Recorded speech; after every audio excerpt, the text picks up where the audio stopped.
Hello, everyone, and welcome back to another issue number 8 of Beyond the Cowl. We're at What is going on, all you little Banelitos? That's a reference to Batman, the next Batman #1. If you didn't Banlitos. get it, If only we can get, the Banelitos. if only we can get a funny, cool little gang name like that for our listeners. We can do like, the Cowlitos, but that sounds kind of weird. Yeah, the cow. Yeah, it does sound a little bit weird, What's up, but you we're on Cowlitos? episode 8, right? Episode number 8. We're, The we, Ocho. yeah, absolutely. Some cool stuff is happening. Some more future state. Um, what do you feel like doing? You feel like you want to jump into some news, or you want to jump right into some comic talk? Why don't we jump into some comic talk? I mean, it's fresh. You just read a couple issues, right? Yeah, Catwoman. I literally just read before we started recording, just because I thought I read the Catwoman issue, but it was like the side story, or I think it was for Batman issue number 2, where it is Poison Ivy and Catwoman, and they're stealing that android. Right, right. And the DD Prime. Mm-hmm. Yeah, I mean, Catwoman. That book was. To be honest with you, I wasn't expecting much out of Catwoman. I was like, Catwoman, and then I read it and I was like, I call that one the no fucking way book. Yeah. Well, so I remember you texted me. You're like, "Hey, which ones did you read?" And I was like, "Oh, I read these ones." You're like, "Did you read Catwoman?" I was like, "I read the Catwoman side story." You're like, "No, no, no. You need to read Catwoman." And I was like, "Okay." Like, Yeah, man. I'm because on my head, I'm like, "Yeah, I'll read Yeah, Cat." dude. I had the intentions of reading Catwoman, but it's a little side preference for everyone who's listening. Um, Future State. We read this week's Future State, and then the new Future State landed. So I tried getting ahead of the game. I started reading the newer stuff, and basically was like, I'll get to Catwoman later. And I'm really glad I stopped and took a second to actually read it. Yeah, dude. That one that book caught me off guard. It was amazing, man. But if you have the same Ram V, the same writer is as the person who wrote Swamp Thing, Swamp Thing, so yeah. he's on fire right now, in my opinion, and I really like the book. I didn't have, like I said, I didn't have high expectations for it. But by the time I finished it, I was like, "Whoa, bro, that was intense." Yeah. Well, so here's the thing is that like one of the biggest things we keep talking about with Future State, right, is some books that we get are really long. Like a lot of side story, a lot of just kind of like content that like kind of drags on a little bit. And I mean, look, there's some long stories that we've read so far. Like Swamp Thing was really long. Harley Quinn had a little bit of link to it, where it's like oh man, like I still have like a whole another section to go through. Like how much longer of the story they're gonna keep going, right? It's like short and sweet, get to the point. And this is the first book I read that is short and sweet, but literally got to the end, I'm like, no, no, no, no, no. I need more. Like I need there to be more. Yeah, and that's the way I felt too, because it just the cliffhangers that it leaves you on is just like, no fuck. That's why I call it the no fucking way book. It's like, no way, man. But yeah, I mean, you want to get right into it? Yeah. So some of the biggest things that I've noticed, so basically it's written by Ram V. Art and cover is from Otto Schmidt and Liam Sharp. They did the art and the cover. Um and basically it's the thing I really appreciate with all these Gothamite issues that I was telling Marcus earlier, it's like they have different time, they're like in different pockets of time. So if you read next Batman, Nightwing, Harley Quinn, Catwoman. You're reading these stories, Batman and Superman, and you're reading these stories, and they are taking place at different points in time, from the beginning of of this whole militia taking over Gotham, and like the cybers and the peacekeepers and all this stuff, and each pocket is something different. And so I like this one because in the biggest like component is that you're seeing where Bruce Wayne is located at in each part. So I'm liking these books because it's more than just the story of the main character. You're developing more what's going on with Bruce Wayne from start to finish. Yeah, and the more these books come out, you kind of start to piece together what's kind of going on.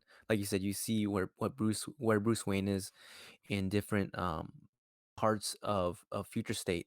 I guess for some it could be confusing because, like I said earlier, it's just like if you don't know what's going on or what point in time the stories are taking place, you could be confused because you have Bruce Wayne in one story, where he's locked up or something, and Bruce Wayne in another story, he's fighting the cybers and fighting uh the magistrate. So but if you they came out with a free comic book day issue for Future State. It has the whole timeline in there if you wanted to go and look, so that way you could kind of, as a reference, kind of know what point in time everything's taking place. So what was like some of your favorite story points for Catwoman? I liked the whole story. My favorite part was the strays, when you see Catwoman working with this group of strays, and they were first introduced in, I think it was Catwoman number 25, and that's also written by Ram V. You get this group of what they're called the strays, and they're working together with Selena Kyle to actually. At the first, you kind of led to believe that Selena Kyle just. Well, let me back up a little bit, because in the beginning of the story, you have all these passengers loading up onto these trains, transporting them to a magistrate facility, which is, I think, Whiteport Reformatory, Hmm. and it's a bunch of these strays. And what happens is Selena wants to um, set these or get them out, and what you're led to believe is she's trying to get these strays out. That's her little clan. Um, and we've come to find out through the story, she's actually not there to let them out. She's actually there to steal the train, which is pretty cool. That was And such a then cool line you get too. kind of, yeah, and you get a cliffhanger at the end. You get a cliffhanger at the end, and I thought there was some cool parts because I wasn't expecting um Catwoman to run into, she's clearing out the coaches, and then you kind of run into the first like super villain. I guess he's locked up. You can tell he's somebody important. Mhm, He's Automatopoeia. locked up in like a little, yeah, like a little tube, and she sets him free, and it's onomatopoeia. And it's really cool, the scene where he kind of picks up the shirt off the guard, and he writes his little insignia in blood, and then wraps it over his head. And I thought that was like a super cool moment in that story. Well, I mean, Um, if we backtrack a little bit to the beginning of the book, where you're seeing all the strays, right? You get the hand signal, right? Where they're oh yeah, yeah, right. You get the little hand signal for and it's then. like, Go ahead.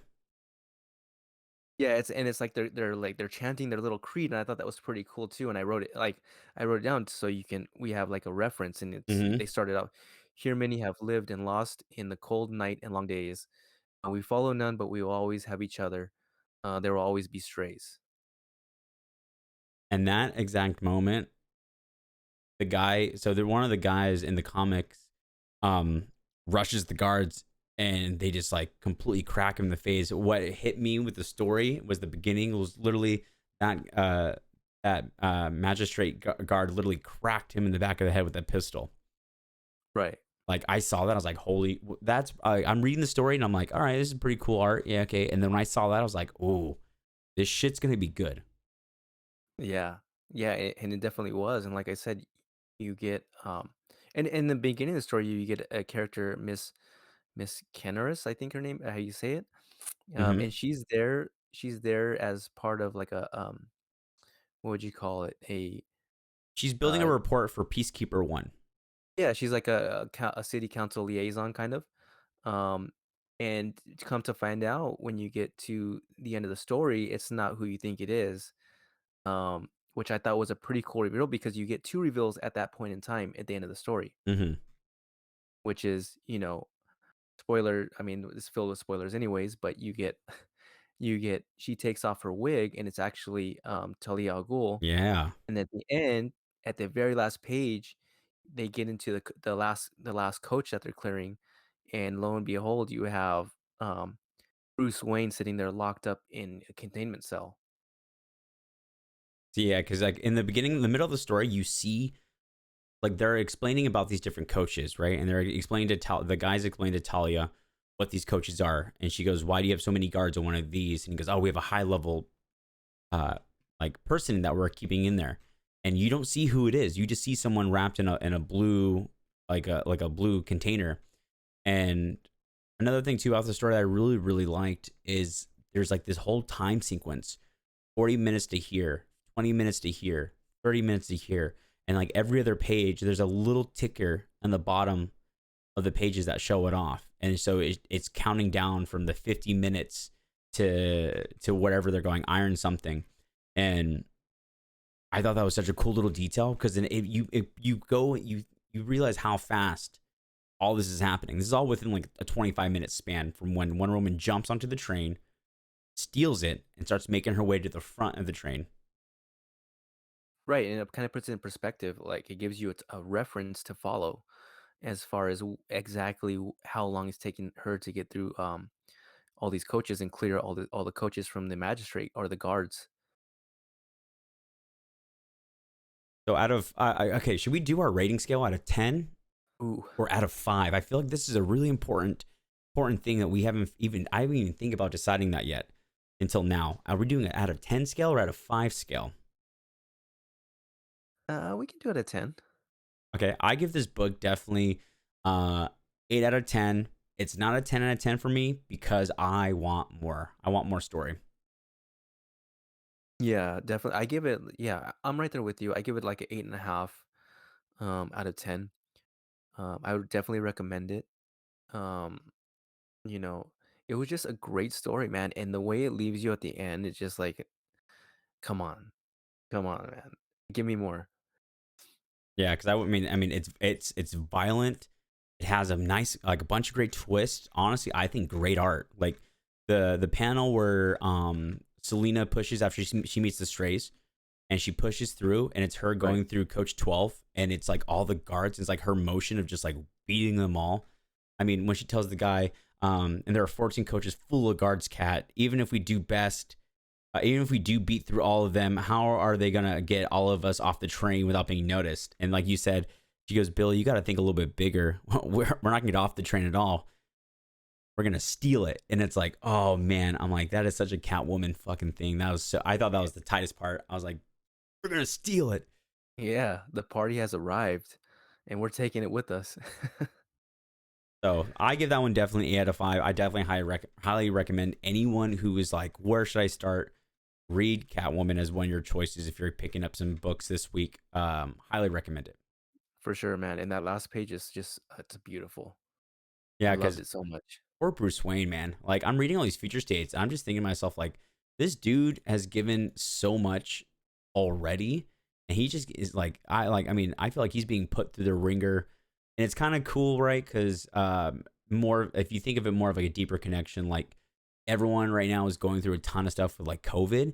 And it's kind of cool to read Batman going through his own personal stresses. Like he lost all his money. He is literally a guy who's like, why? Like I'm dead. What do I do now?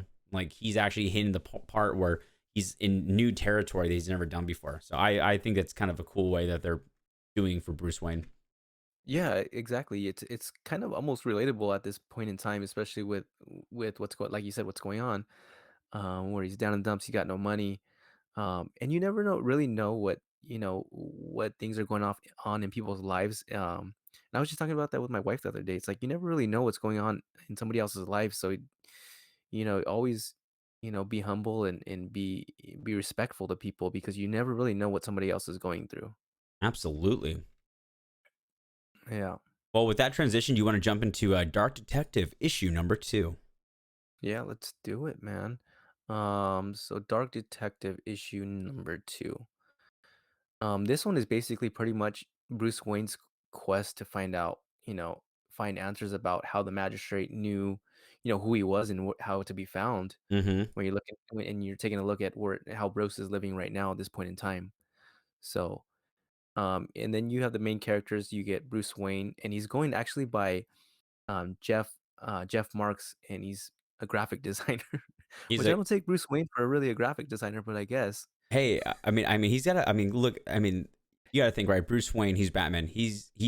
That's like the first thing he thought of when he was thinking to himself, okay, what is the most like normal, plain job that no one will want to talk about? And he chose graphic designer. Yeah, yeah. So, yeah, And what were your thoughts overall, like on the book's art and style? This book was written by Mariko Tamaki, and then the art and Maki, cup. What was that? Dan Mora. Yeah. Dan Mora is on art, right? Mm-hmm. Yeah.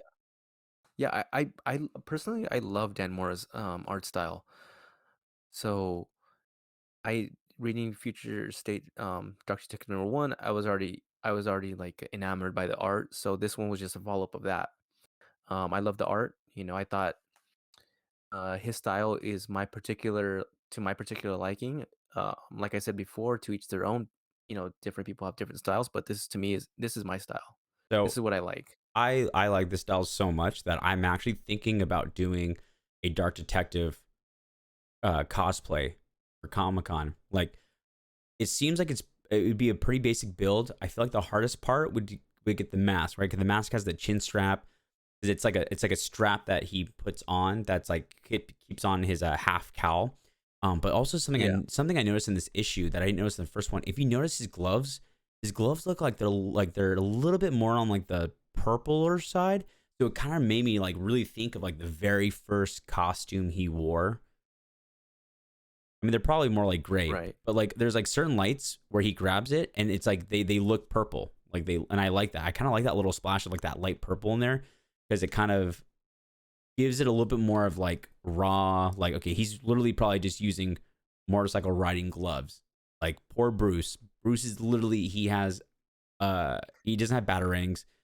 He has this literally just some basic covering and that's it. Yeah, well, you kind of see a batarang because in this issue because he throws one, it's like an electro grenade batarang where you see Peacekeeper one get blasted into the Oh, into that's the right. Yeah, yeah. Well, yeah, I mean, yeah. I mean that But was but you can definitely tell that Bruce Wayne is is on a budget. I mean, he's got a bike from his roommate, mm-hmm. and he's running around in kind of like guerrilla warfare style gear, I guess you'd call it. Guerrilla warfare. Um, I like that. I like that. I like that description a lot because you get the because it has like a lot of like to like now and then jumping timelines, and we get to see how Bruce Wayne gets thought that he's dead. Like, he literally is chased by Peacekeeper One. Peacekeeper One oh right, right. shoots him, and he's literally getting thrown off the dock. And the only thing that really saved him is that he notices another dude is dead, decaying, floating in the water. And he literally said, one of Gotham's many Jane Does, another victim of injustice or justice, the guy who got there before me. And he literally says he looks just enough like a dead Bruce Wayne to buy me a moment of confusion. And just as my lungs started to sizzle, so literally he just jumps in and there's already a dead body in there. So he just lets Peacekeeper assume that that is his body. Right, yeah. So I mean, the story opens up like with you have Bruce Wayne over there, and it looks like a shipyard where there's kids stealing equipment out of the shipyard, and cybers show up, and like you said, it goes back and forth. So that's the current moment, and then it goes to a flashback where you see the whole interaction between Peacekeeper One and Bruce Wayne, and that's where you're talking. In that moment in time is what you're talking about, where he's kind of ambushed in a particular place and time, um, and that's kind of what the issue is about. Is Bruce Wayne trying to find out how the magistrate knew exactly where he'd be and when he'd be there. And lo and behold, you see that interaction with them, like you said. He gets confronted by Peacekeeper, he gets shot, he takes off. So he jumps into the water. I don't know if it's a river or whatever. It looks like a river. And then Peacekeeper One is following him. So he, like you said, he sees that dead body. He floats it up to the top to give a little distraction. But before he jumps in, he throws that electro grenade batarang and it sticks into the dock. So a Peacekeeper, he has his attention on the water. You see Bruce Wayne use that body as a decoy, and in the meantime, you have the grenade that goes off and blasts Peacekeeper into the water. Which was totally by Um, accident. He genuinely yeah, thought that was a dud when he threw it because it didn't go off when it was supposed to go off. exactly. Exactly. So it goes back to a flashback, and then you go back to the current point in time where you see how Bruce Wayne is living, and he arrives at like a house. I think what does he say? It doesn't require biometric scanning or anything like that. It's the only And you door left where you have to open it with a key. It's yeah, in it's yeah, in exactly. it's in the Gotham housing market, and it's cool because he says I didn't remember them being this bad, but then again, I've also never been here. Before we progress in the story, right after the flashback, the line that he talks about is literally my favorite line I've ever heard in the future state, and it's of all the bullets and all the battles I've ever fought, the bullet that killed me that day is the one I can currently feel when I kneel down on my left knee. And yep. I thought that was pretty Oh, cool too. gave me chills. I'm like, fuck. Whenever he kneels down, he can feel that bullet every time. That's when I had died. Oh, the bullet that killed me. Yeah. But Yeah, so and and then after that moment in time you go to see what, like when I said where he's living, and you meet his roommate Noah Riley, which is like a huge conspiracy theorist guy, no cell phones, and believes in aliens putting chemicals in the water, stuff like that, which I thought was a pretty cool little twist of the book. Um, you know, and from there you kind of go into Bruce diving deeper into him looking for answers as far as the magistrate, and he kind of narrows it down like follow the money. And you see his little board on the wall where he has like a clues board and information board where he narrows it down to the three tech companies: Plexitech, Draft Tech, and Neocorp. And that's kind of where his mind is at right now at this point in time, from what we can tell, is he's gonna be looking into these three tech giants as far as getting deeper in information as far as peacekeepers and magistrate. mm-hmm. That's the biggest thing, right? Is like what Marcus said was that he wants to figure out how did Peacekeeper One know that he's Batman. Right. And the whole issue kind of revolves that's kind of the premise of that whole issue. And then I thought it was pretty important, and they put in the book, they made it a point to put in the book, none of these companies existed before the Joker War. Yeah. Oh, that I wrote that. I wrote that down too. There's a lot of references to post Joker War and pre Joker War for the technologies that is going on. Um, and you're Hmm. gonna see a lot of that. I think a lot of it playing an effect of like, because I mean, I was shocked, and I don't want to jump too ahead of the story because we'll get to that part soon. But yeah, a lot of like the two things I always see that are posted everywhere in the comics is things about post Joker War and pre Joker War, and things Hmm. and a lot of things that say Batman lives, and it's posted everywhere. It's in Robin, it's in Nightwing, it was in Catwoman, where literally the side of the train said Batman is alive, and it's this whole Yes. thing where What is it? because like whenever someone It's is being pushed by the magistrate, they always whisper Batman is alive, and it's like the resistance, and it's like them saying like their main leader is still out there. Yeah, what is et Vitam or something like that? Hmm. Yeah, so I thought that was pretty cool too, where they have little Easter eggs or clues in stories, which kind of resonates throughout the whole storyline of the magistrate in Gotham. Hmm. So Yeah, and then yeah, you and in then the you see Bruce on a motorcycle that he traded Noah for fixing his TV. yeah, and then at the kind of the end of the issue, he captures, or you see him trying to break into a building looking for more information, and then he gets made, and then at the end of the day, he escapes. Well, the magistrate's called. He's on the run again. Of course, he escapes, but in that meantime, he's able to recover a micro drone, which is the little device that was the thing that actually spotted him in the first place. And he kind of you see the issue kind of end with him taking apart that micro drone and looking at the technology inside. So Yeah. So basically, like the biggest thing is he jumps in the facility and all these signals starts going on. He goes, wait. He goes, how do they know that I'm here? Nothing is going off on my sensors. And then he barely sees a little thing flying, and he captures it, gets away. Basically, like Marcus said, it's a micro drone that is specifically made from Wayne Tech. hmm So it's something that was designed in Wayne Enterprises. Where he talks about how they were developing this, and that's the whole still in testing before the Joker War. Still, Lucius said, by building it, we are putting it into the world to be used for or against us, which, I mean, ironically, they're being used against them. But these little micro drones are flying everywhere. And they were originally intended to be made to go into tunnels and to keep an eye on Gotham nook and crannies, but they have a camouflage system on them. The reason why Batman was able to find it is because it was faulty. So he barely saw it and he caught it. And so that is how they were able to find Batman, is because they literally have these little drones flying everywhere, hidden, that no one can see. Right, and it's like there's nowhere to hide from these things because they have advanced tech on them now where, like you said, the cloaking device kind of malfunctions and he's able to see it and recover it. And that was, like you said, it was tech developed by winning prizes and just modified by the magistrate. And like I said, you see him at the end taking that thing apart and looking at what it looks like modifications they've done to it since he's last seen it being developed in his company. Mm-hmm. Now we know that Wayne Tech is being used, which, I mean, come on, that's a big thing that always happens in Batman stories, right? Wayne Tech funds and makes all his Batman creations, right? But Wayne Tech also has all the stuff he has to go up against. I mean, you saw in like in movies and in comics, like Wayne Tech is always putting out inventions that always actually end up going up against Batman.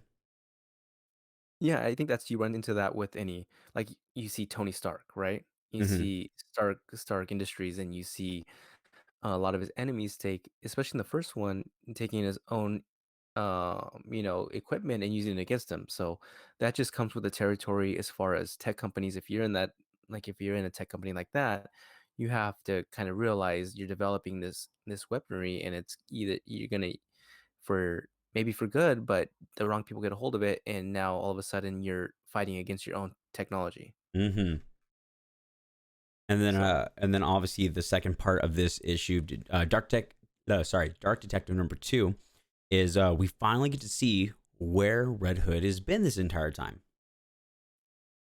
hmm Where has Mr. Jason Todd been?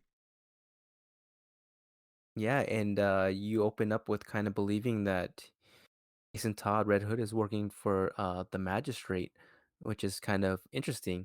And he's apprehending all these, helping them apprehend all these masks. But the funny part about it is, he instead of killing people, he's just apprehending and bringing them in. So he has, you can see some sense of mercy in him, and you're introduced to another character in the story later, where you see that that character is the one that brings him in dead. Mm-hmm. And just by chance, and in Jason Todd fashion, that's his significant other for some reason that he is sleeping with. Go Jason. Yeah. What do you think of Jason's Yeah. costume design for this issue? Like, because it's all different now. I mean, Oh, I liked it. you like it? Yeah, I I liked it. I It's go ahead. Go ahead. You go. Go ahead. I liked it. I just was not a fan of the sickle. Yeah. Yeah. I mean, with Future State, they're gonna do some redesigns and stuff like that, but it's not gonna please everybody, and especially if you're a longtime follower of the character, you see changes. Some things you're not gonna like, some things you're gonna like. But I mean, I liked it for the most part. It's okay. The art I really didn't like so much on this book, Hmm. but they can't all be winners, I guess.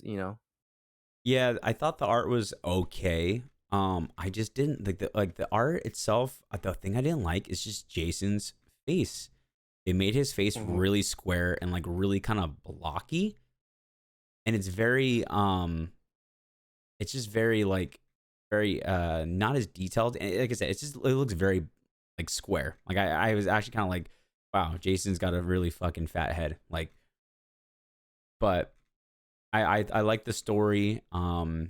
He's still he's still trying to do good, but he's also trying to stay out of trouble by working with the magistrate, by capturing all these masks. They get mask alerts, which I think is ironic that they use mask vigilantes to capture other mask vigilantes. Yeah, that's kind of an interesting little insight to how the but you got to remember the magistrate is they're there just to they don't care about the people, they're there to just catch the mask. Hmm. And that's kind of like a resonating. kind of underlying theme in this in these stories is the magistrate don't care about the people. They're just there to grab the mask, and they don't Yeah. care who gets hurt in their journey to do that. Well, I mean, So something I just now realized is some the first thing that Batman discovers in the beginning of this issue is these cybers are attacking these kids. Well, these kids, they're not wearing masks, but they are trying to take magistrate property. So that's when Batman right, thinks that they don't care about the people. Their main objective is just keeping their product safe, and then that's what's making them think money. And there's something else going on besides just them trying to do justice and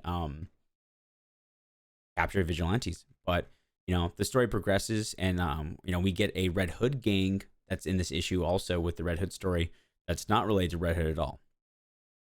yeah, exactly. That's funny because you have what do you have? You have the Bandolitos, you have the Red Hood gang, you have the Black Mask gang, you have the Strays.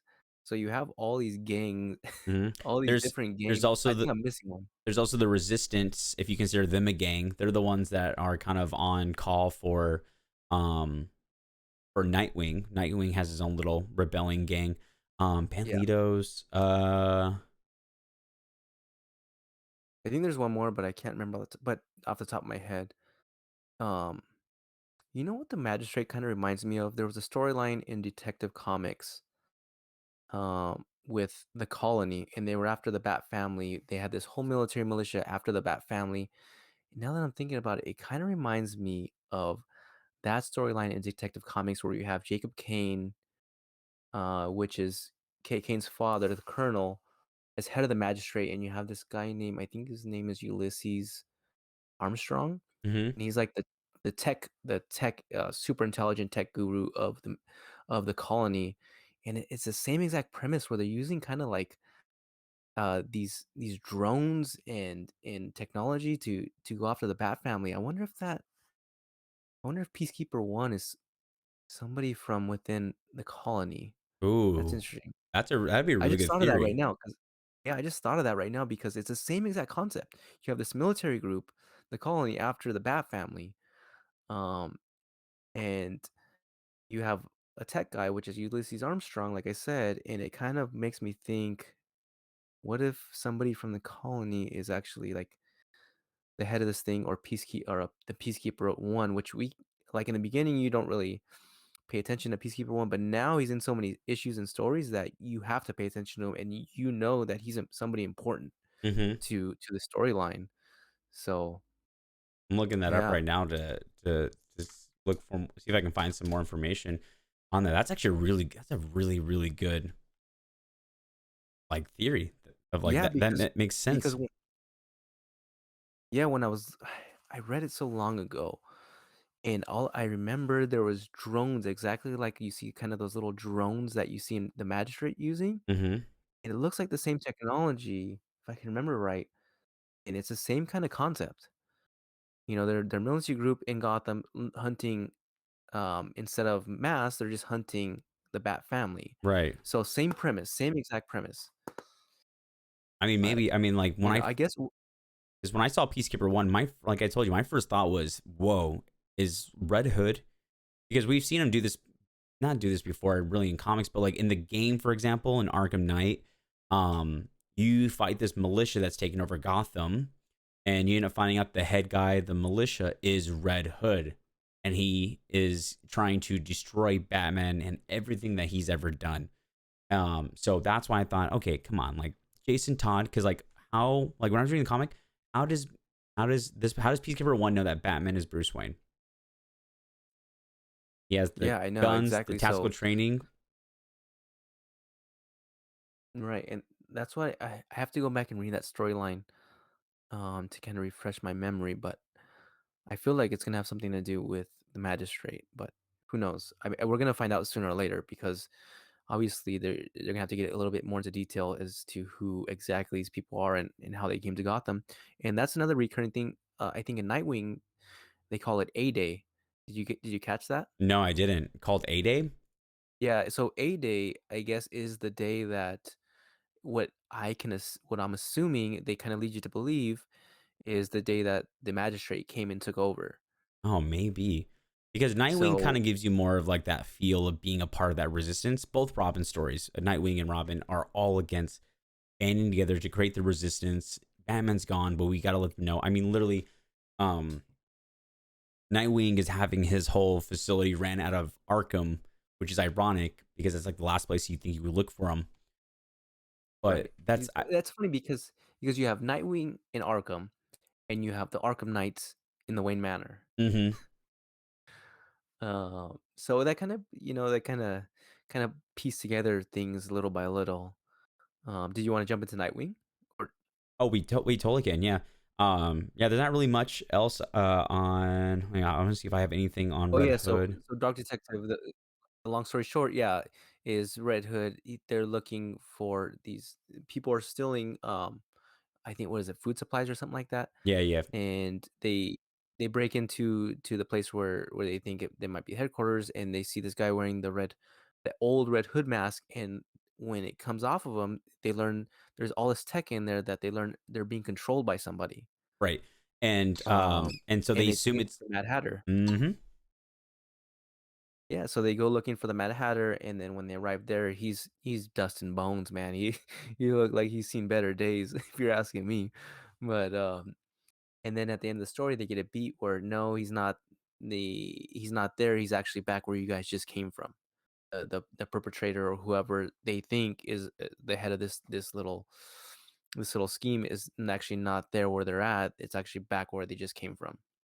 Well, and then, well, I mean, the that, and then the next big thing that happens in this issue is that they've been getting throughout the issue. They've been getting these little things called mask alerts, and that's when they notify you that this person, there's a huge reward. It's this much money, and dead or alive. And the Right, last thing you see at the very end is Red Hood gets put on the mask alert. right, right.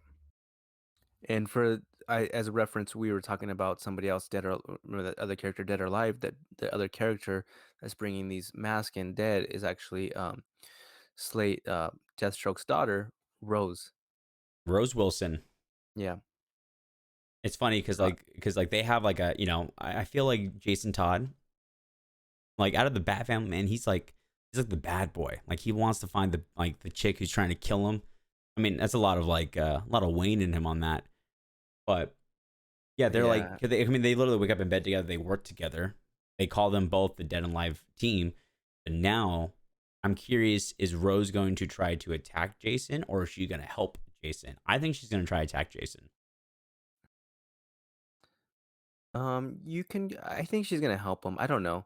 It feels like because they're in kind of a relationship, Hmm. it feels like they're gonna be working together. But the issue leaves you with you don't really know kind of what side Jason Todd really is on, and if he has some kind of different agenda than what he's posing as. So Yeah. Well, when he caught that was. the Go ahead. dude wearing the mask that they suspected stole, and they were literally they were told to go get him. Jason goes, "I can help you. Let me help you." And then that's when they end up finding out that like he gets sliced in half by Rose and dies, and Jason just kind of nudges, like kind of rolls off his shoulder and kind of just moves on. But he was trying to help him.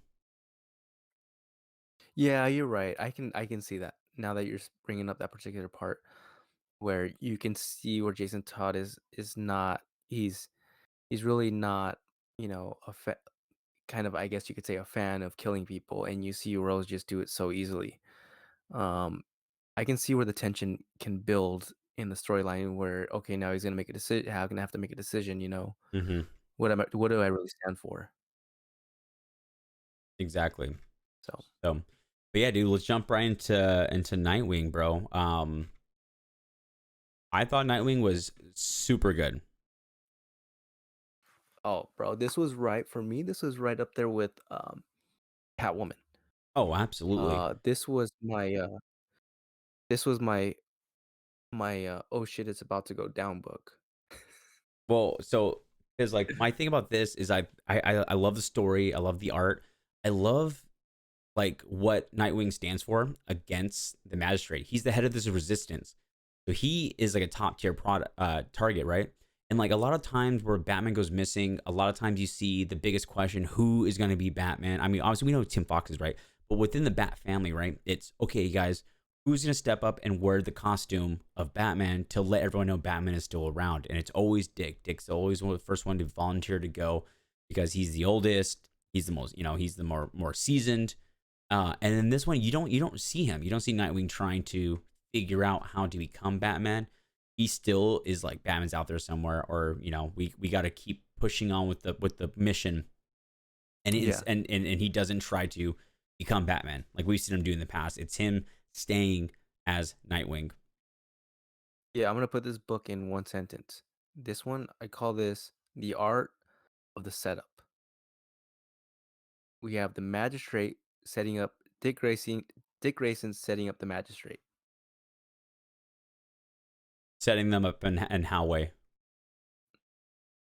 Because you see in the you see in the beginning of the book, the magistrate sets some elaborate trap for Nightwing, Mm-hmm.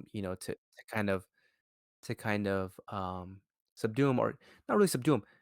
What they actually do is they shoot like a little device. They shoot a little device. A sniper shoots it, and it's actually a tracking device. And the whole time, Dick Grayson already knows that he's being tracked.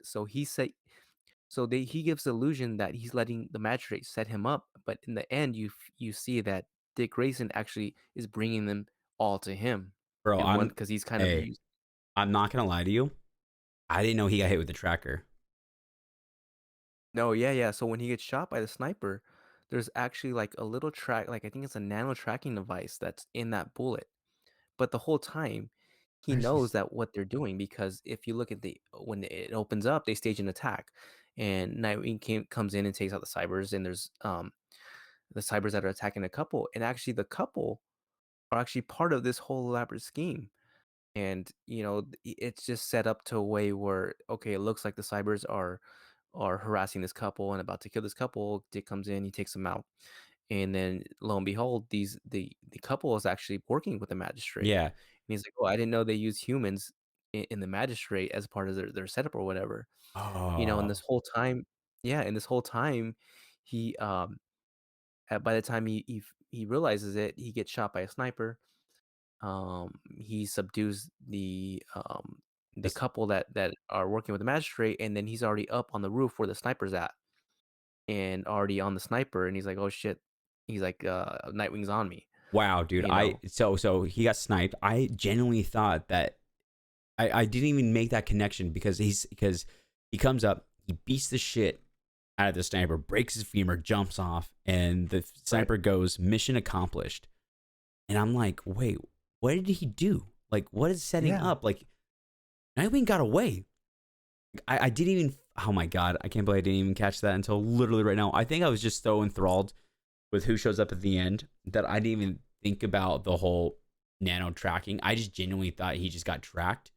I didn't even know that they tagged his armor. Like I didn't even make that connection until literally right now. Yeah, and actually the couple, they're not they're augmented humans is what they are. Yeah, and then he jumps on the roof. He takes out this. Well, he doesn't take out the sniper. He busts him up or in his knee or something like that, and then he takes off. And the sniper's like, yeah, mission accomplished. And then you kind of cut to a scene where you see the Peacekeeper One. He's unmasked, and he's talking with Peacekeeper Six, which is also known as the Mark, was what he calls her, Hmm. and she's the head of the Delta Force. And you kind of get to see a little bit of dialogue between Peacekeeper One and Peacekeeper Six, which makes me feel like Peacekeeper Six is going to be kind of important. And she's kind of like Peacekeeper Six is kind of like it looks like a cyborg almost. And you can tell in Peacekeeper One's demeanor towards his mission, like his goal, his mission kind of states in the book. I took a quote right out of there: "Is our goal is clear but complex in execution, and the mass threat: give Gotham its freedom, give the city back to the correct people." Hmm. And they orchestrate all these events in order to try and take out Nightwing, which is their highest, like, their highest prize, I guess you would say. Right, because he's leading the resistance. You know what? Maybe Yeah. I don't think Peacekeeper Six is an android because we've seen these like eye attachments before, like in like in like a Deadshot and stuff like that, where it kind of gives them the computer eye Yeah. sensor to like track thermal. It can keep trackers for like track markers, prints. It's I mean they call her the Mark. Then she's probably like a female sharpshooter. That's probably why she got promoted to six. That's the biggest thing is her skill is very high and very deadly because she literally says Peacekeeper 1 literally says your promotion to Peacekeeper 6 was well earned and with Hmm. enthusiasm and blood. So, but it can be yanked from your grasp brutally, just like the Peacekeeper 6 before you. The Peacekeeper 1 is like you're doing good, but just so you know, like this isn't it can be taken away from you. So you can kind of see that relationship, like you were saying, kind of more adding to it. But I feel like the Yeah. And go ahead.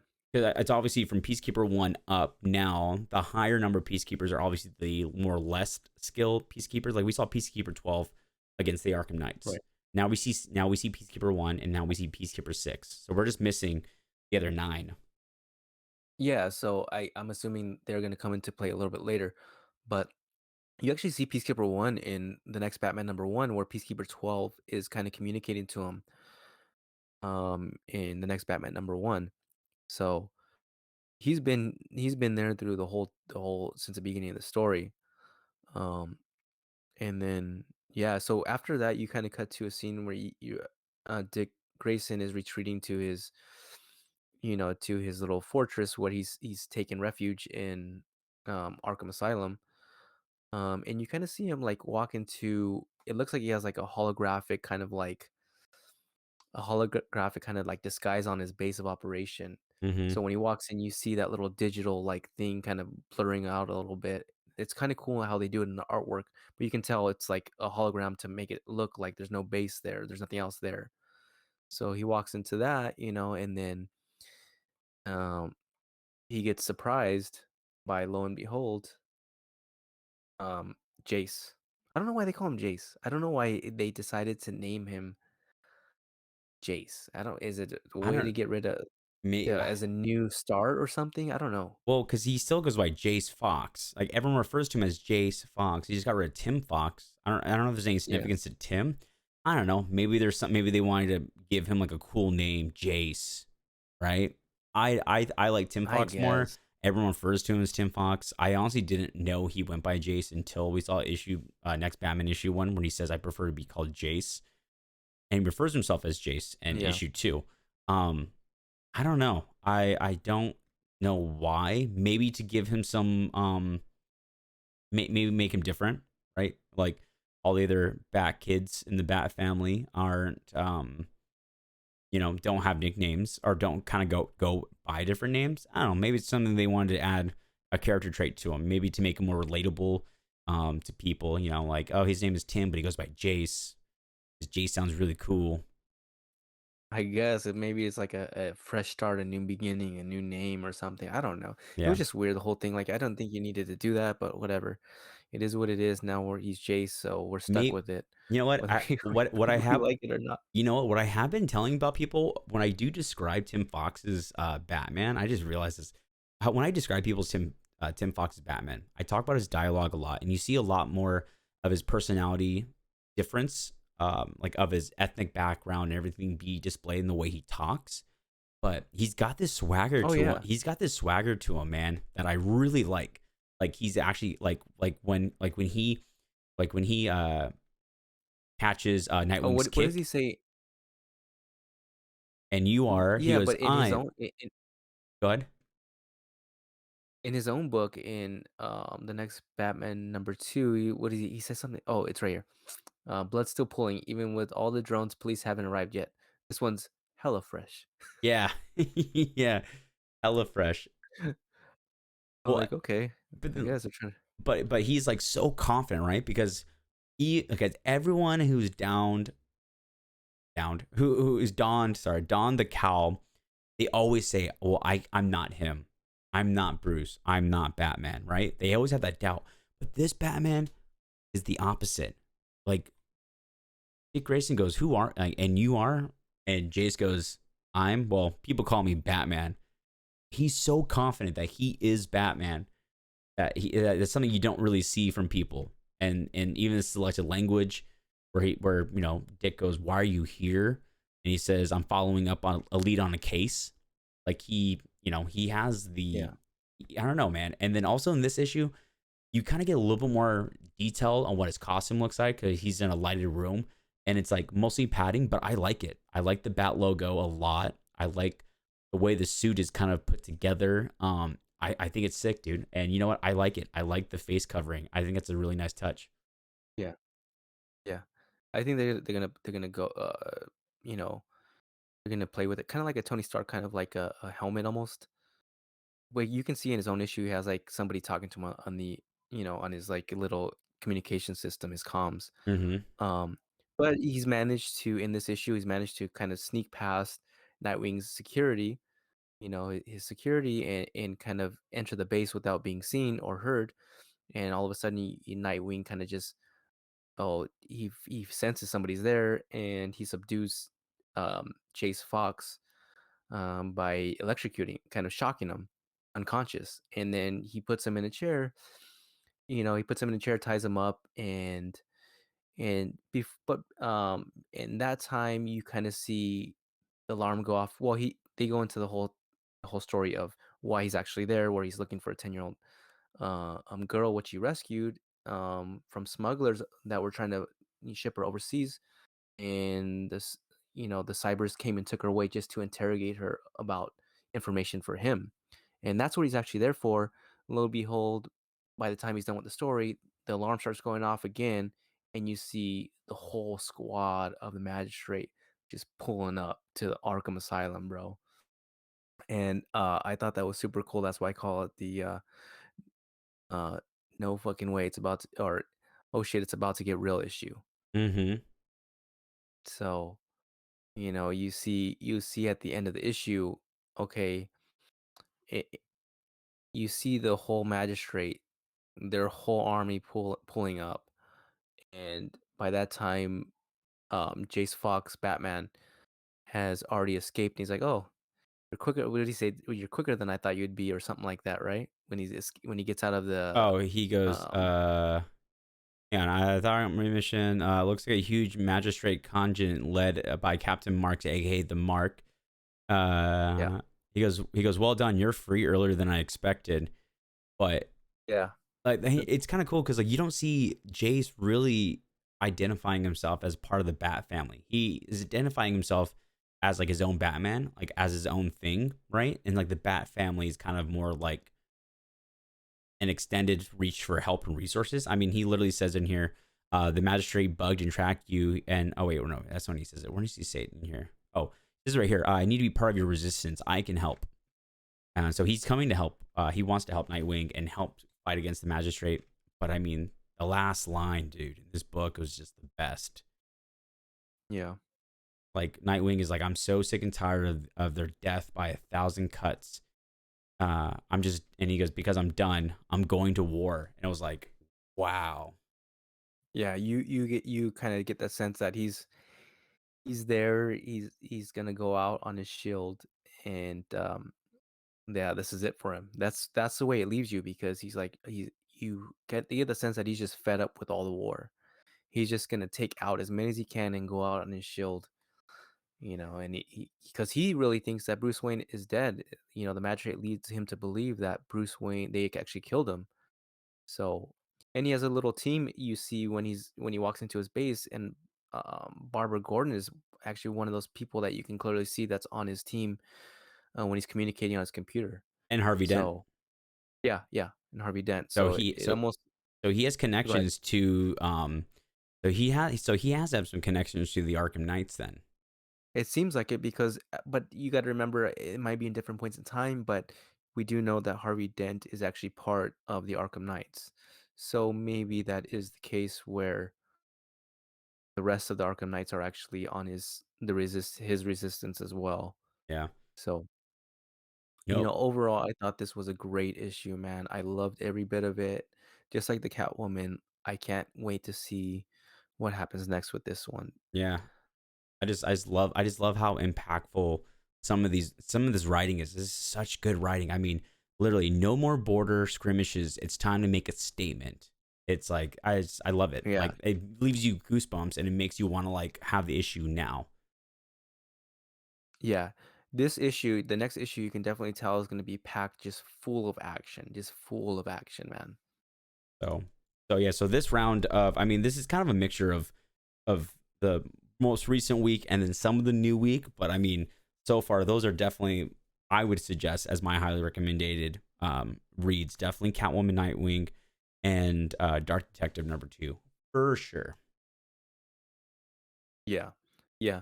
Um, I would almost put Nightwing and Catwoman almost over Doctor Detective, but Doctor Detective Doctor Detective is just so integral to the storyline of Future State and Batman that I have to put probably that one first.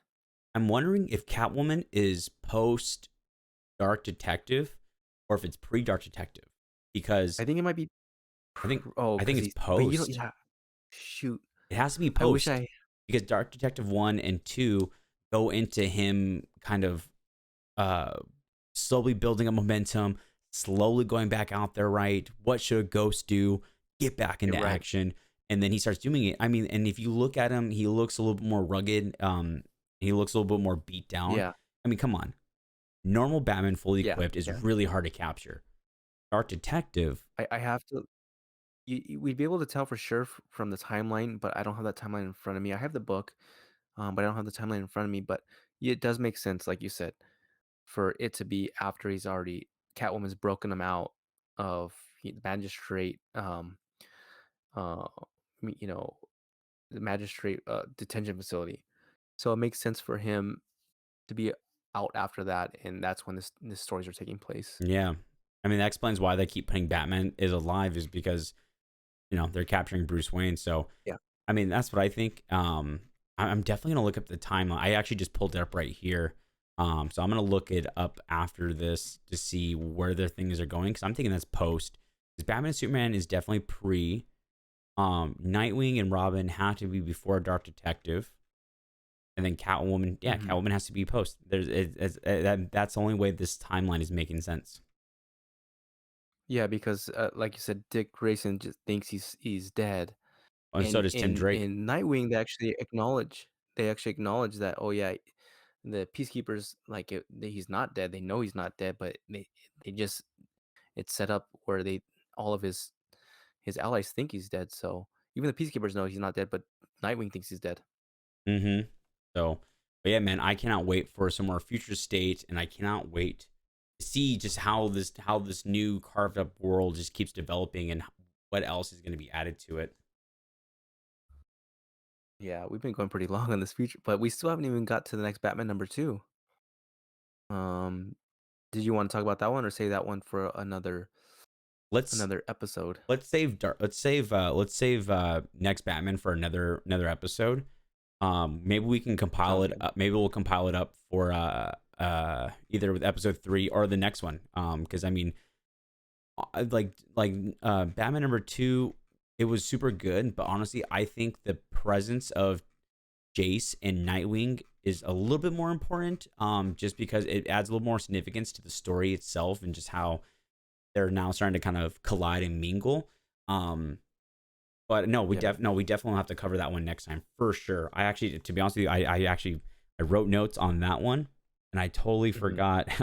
I totally forgot that I wrote fresh notes for like Dark Detective 2 and Red Hood and Yeah, I think we can say that one. There are some important points. There are some important plots in these storylines that kind of for the magistrate, um, and the development of the story. But we can save that one for the next episode. yeah, absolutely. So stay tuned, guys. In episode 8, we'll definitely be going into next Batman. It's just so many good episodes and are so many good issues, and it's so hard to just like sit and talk about every single issue we've read without it being like a 3-4 hour long podcast. I know, man. Especially if you're reading Future State, you already know. We could probably go on one issue and talk for like 2.5 hours, but we gotta try try and keep it civil here. Oh yeah. So, but yeah, we'll definitely dive into that one next issue for sure. Everyone have a safe week, and everyone Mhm. be good. Yeah, thanks for watching. Hopefully, let us know what you think. Let us know what you like, what you don't like. Give us a thumbs up, give a thumbs down if you don't like us. Hey, just let us know that you're there, man. And we're here, like I said, we want to talk about what you guys want to hear. So let us know. Yeah, and if you guys have any other theories you want to contribute, definitely let us know on that too. Do you think that it's Jacob Kane in the colony on the Peacekeepers? Possibly. Let us know down in the comment section below. Let us know on Instagram and Twitter, and give us some feedback. All right, everyone. We'll catch you on the next issue.